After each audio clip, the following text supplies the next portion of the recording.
Example 3.6 says you have $100 deposited in an account that pays 5% interest per year. How long will it take for your money to double to $200? Okay, let's start by mapping everything out to make sure we have everything accounted for and know the timing that we're talking about. So today we have $100 deposited, and it's going to earn 5% interest, and it is going to accumulate interest for some number of periods. I don't know, so I'm just going to put a little squiggle there and say n equals question mark, because I want to know how long it's going to take for that money to grow to or double to $200. Okay, so I know my present value, I know my future value, I know my interest rate. What I don't know is the number of periods. So we actually have a few ways to look at this one. Let's start by using the formula that we've used for all the other ones, the present value, future value relationship, where future value is equal to present value times 1 plus r, our interest rate factor, raised to the n.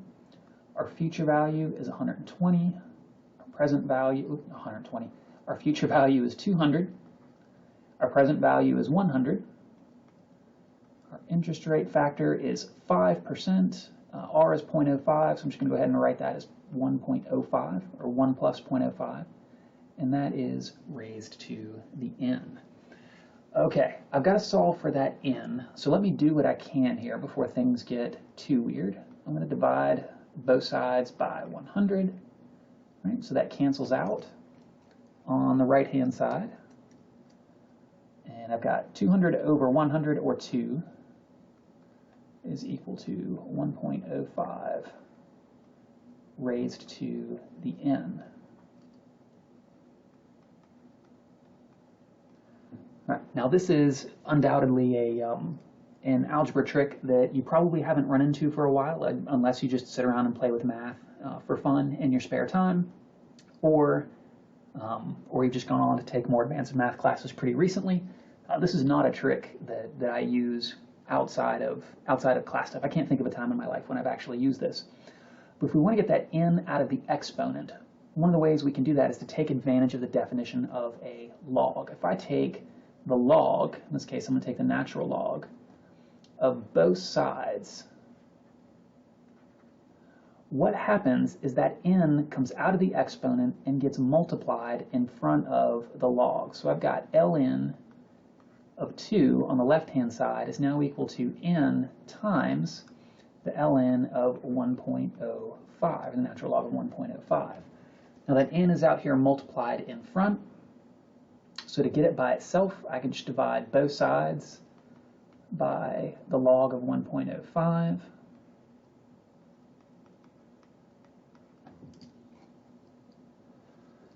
And that cancels out on the right-hand side. And we have the log of 2 over the log of 1.05 equals n. Right? We usually like to see the thing we're solving for on the left, so I'm just going to rewrite that. N equals ln of 2 over ln of 1.05. And we can punch that into a calculator if we want. So I've got 2 log divided by 1.05 log equals 14 point, what was that before it went away? Let's just say 0.21. And that's going to be years, because everything on our problem, the interest rate was per year. So it's going to be 14.21 years it'll take for our money to double. Okay, the other method that we have available to us is the time value money keys on the calculator. We could plug this in, and frankly, you're probably thinking the same thing I am. That's going to be a quicker way to solve this problem, especially if you can't pull that particular trick out of your hat if it's been a little while. So let's look at the inputs for that one.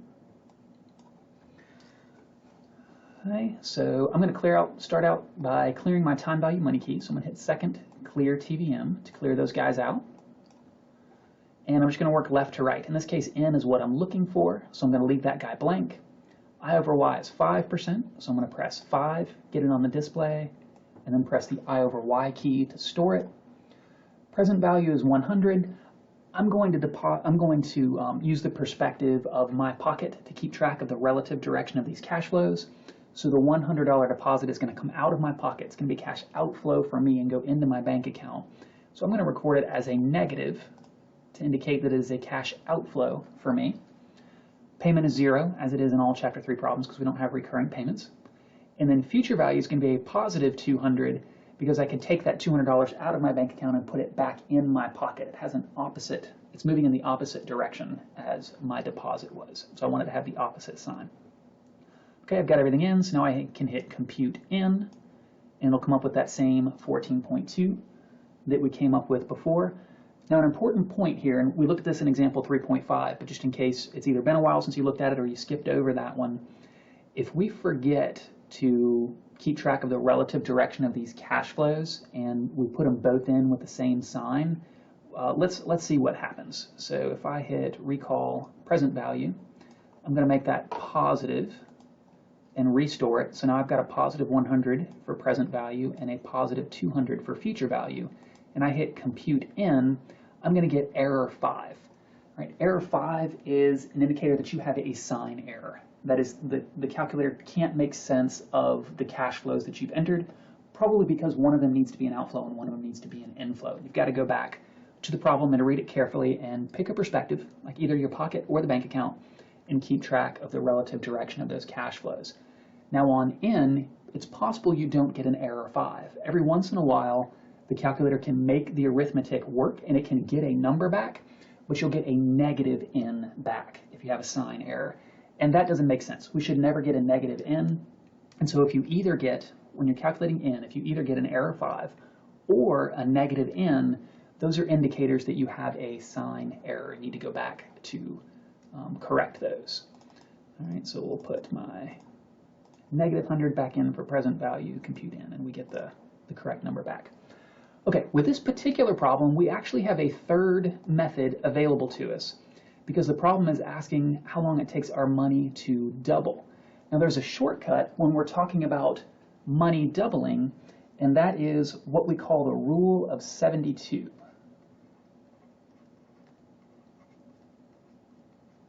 The way the rule of 72 works is we take 72 and we divide it by the interest that we are earning. In this case, it's 5%.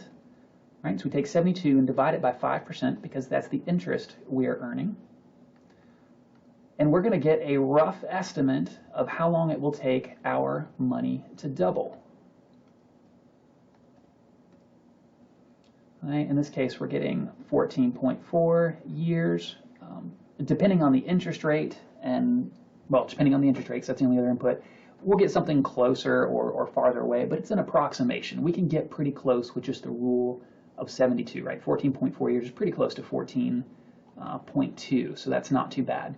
So that's our three methods we have available to find how long it'll take to accumulate a particular amount. In this example, we can either use the formulas, we can use the time value keys on the calculator, or we could use the rule of 72.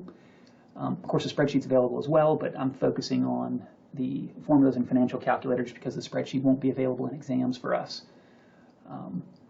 That rule of 72 is a neat shortcut. Now, importantly, that rule of 72 only applies if we're talking about doubling money. If it instead asked how long it would take for our account to accumulate, to grow to 300, so from 100 to 300, that's not doubling, and the rule of 72 wouldn't work anymore. It only applies when we're talking about doubling the money.